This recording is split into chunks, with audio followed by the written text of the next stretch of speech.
여러분 안녕하세요. 부자의 시간 TV입니다. 지금 영상을 보고 계신 여러분들은 혹시 오디션 경연 프로그램을 좋아하시나요?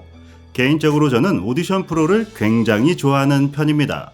초기에 방영되었던 슈퍼스타 K부터 노래 외에도 댄스나 힙합, 트로트까지 다양한 방송을 접했고 최근에 봤던 건 내일은 국민가수와 싱어게인2였네요. 그 많은 방송들을 보고 나서 느꼈던 점이 하나 있습니다. 왜 트롯 오디션 미스트롯이나 미스터트롯 출연자들은 다른 경연의 출연자들보다 훨씬 더 큰 인기를 얻으며 롱런하고 있는가 였죠. 그 중에서도 가장 큰 팬덤을 차지하고 있는 이들이 있습니다. 바로 정동원, 이찬원, 김희재, 임영웅, 김호중, 영탁, 장민호입니다. 오늘은 그래서 이 오디션 스타들의 인기의 이유를 찾아 떠나보도록 하겠습니다. 부자의 시간 TV. 젊은 시절 저는 TV를 보며 큰 충격에 빠진 적이 있었습니다. 그것은 바로 배용준이 겨울연가라는 드라마를 통해 일본까지 진출하며 윤사마란 이름으로 큰 인기를 누린 적이 있는데 카메라에 잡힌 팬클럽의 모습이 중장년층이 대부분을 차지하고 있었다는 것이었습니다.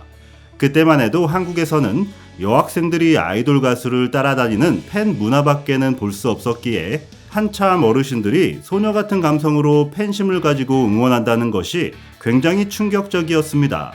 어쩌면 한국의 중장년층 분들 역시 같은 마음을 가지고는 있었으나 나설 수 있는 기회가 없었던 것으로 볼 수도 있겠죠.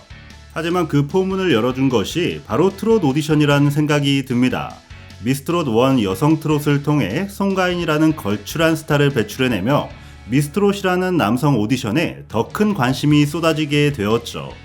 그리고 중장년층이 잊고 있던 소녀의 감성이 다시 살아나며 이 출연자들에게 더 많은 사랑이 집중되었습니다. 하지만 장민호, 영탁, 임영웅, 김호중, 김희재, 이찬원, 정동원 이 모든 도전자들이 실력이 없었다면 과연 사랑받을 수 있었을까요? 그건 절대 아니었을 것이라 생각을 합니다. 개개인이 가지고 있는 각기 다른 매력의 노래와 넘치는 재능 그리고 실력이 이들에게 더 빠져들게 만들었습니다.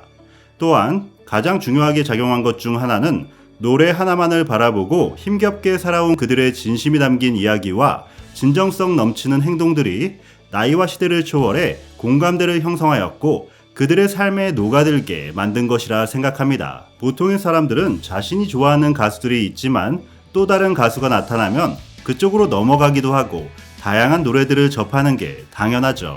하지만 이분들을 좋아하는 팬분들은 묵묵하게 자리를 지키며 자신의 가수에게만 최선을 다하는 경우가 많습니다.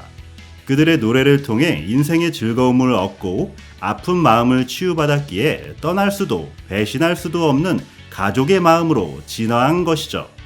요즘은 주접이 풍년이라는 프로그램까지 생기며 스타를 사랑하는 팬카페의 일명 덕질 문화에 대해 다루기도 하죠. 그렇다면 이런 문화는 왜 생겨나게 되었을까요? 우선 저도 많이 느끼는 부분이지만 나이가 들어갈수록 사람들은 자식이나 직업에 더 많은 시간을 소비하며 자신의 정체성을 잃어갑니다. 그러므로 오는 스트레스로 인해 쇼핑을 하거나 돈을 쓰는 행위 또는 취미 활동을 통해 위안을 찾고자 하는 경우가 많죠. 하지만 이런 일들은 막상 시간이나 공간, 경제적인 제약을 많이 받게 됩니다. 지속적으로 계속 해나가기가 어려운 부분이 있다는 것이죠.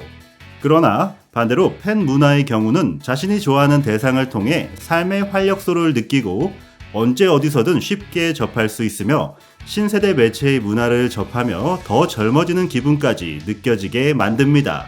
그리고 같은 가수를 바라보며 함께하는 팬들과 함께 소통하고 공감할 수 있으며 원한다면 만남의 자리도 가질 수 있죠. 무엇보다 인간이라면 시간이 갈수록 더 커지는 삶의 고독함과 적막감을 가장 잘 위로해 줄 수 있다는 생각입니다. 저는 오디션 프로그램을 통해 많은 분들을 응원하고 좋아해 왔습니다. 우승까지 차지하며 가수로 데뷔했지만 반짝 인기로 사그러드는 안타까운 광경들도 정말 많이 봐왔죠. 하지만 이들은 달랐습니다. 또 다른 경연 프로그램의 등장과 계약 종료 후 고정 프로그램이 사라져도 이들에 대한 마음은 전혀 사그러들지 않았죠. 저는 이렇게 생각합니다. 오디션 역사에 진짜 백이들이 나타났다고요. 미스터 트롯을 보았던 많은 구독자분들이 저에게 이런 얘기를 하신 적이 있습니다. 미스터 트롯 2는 별로 기대하지도 않고 안 나와도 상관이 없다고요. 이제 그 이유가 무엇인지 여러분들도 정확히 느끼시겠죠? 이분들만으로도 충분히 행복하고 충분히 만족하고 계신다는 뜻입니다. 제가 유튜버로서 사실 부자의 시간이란 제목으로 채널을 만든 이유가 힘든 시간을 이겨내고 성공한 분들에 대한 이야기를 전하는 채널을 만들었었는데, 트롯 오디션을 통해 오랜 무명을 견디고 노력하며 대성한 분들의 이야기를 하다가 저도 모르게 트롯에 빠져들어 지금은 트롯 유튜버로 활동하게 되었다는 건 처음 말씀드리는 것 같네요. 트롯이란 노래는 정말 아무것도 모르던 저였는데 정동원 군을 통해 보릿고개란 노래를 처음 접하며 눈물을 흘렸고, 임영웅님을 통해 삶의 깊이 있는 진한 감성과 감동을 느꼈고, 이찬원님을 통해 신명나는 트롯의 즐거움과 행복 에너지를 받았으며, 김희재님을 통해 세련되고 멋진 트롯의 새로운 변신을 보았고, 영탁님을 통해 재능을 실력으로 승화하는 놀라운 표현력에 감탄했고, 김호중님을 통해 성악의 울림을 트롯의 감동으로 전해 듣게 되었으며, 장민호 형님을 통해 평생의 희노애락을 다 전해받은 기분을 느꼈습니다. 그래서 저는 개인적으로 이분들께 참 고마운 마음을 느끼고 있고 늘 응원하고 있습니다. 항상 제가 영상을 만들 때 드리는 말씀이 있습니다. 남의 가수 욕하지 마시고 꼭 자기 가수만 응원해 달라고요.